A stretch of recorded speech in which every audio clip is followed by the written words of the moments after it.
Hi everyone, I just wanted to do a quick tutorial on how to use the coding bricks, the coding blocks on two vehicles today, which is going to be your computing challenge.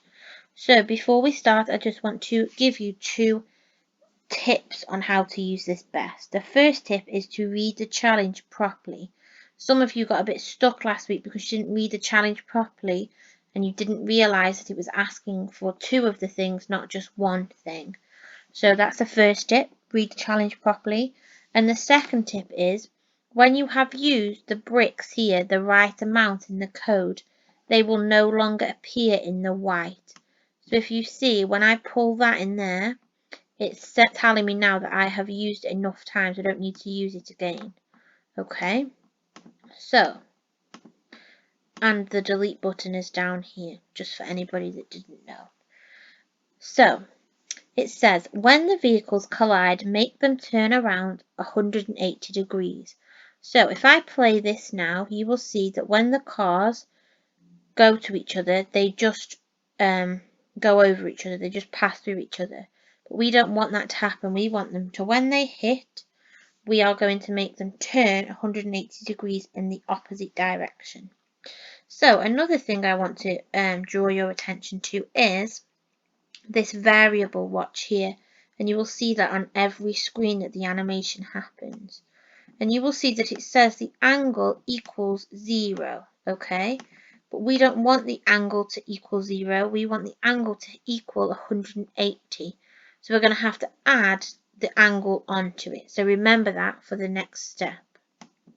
So the first thing we want to do is we want to make sure that our code knows that it is when a collision is detected. So that's the first thing we want our program to know.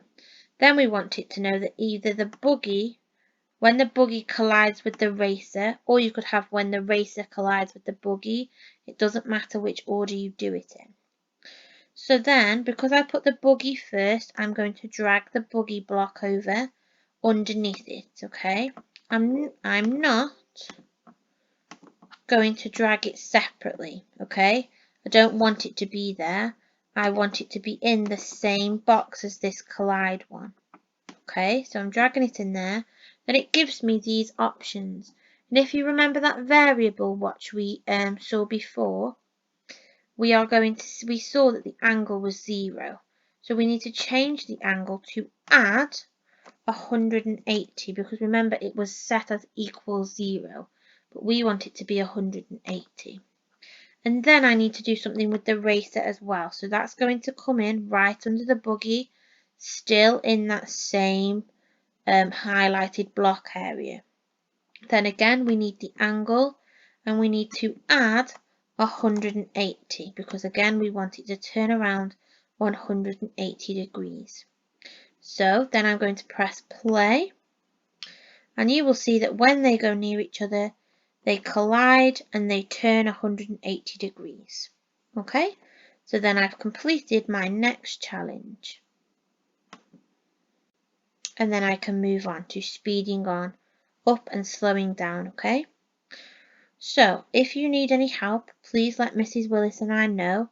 There is also these hint buttons. I would suggest watching the tutorial videos and having a look at the hint if you are stuck.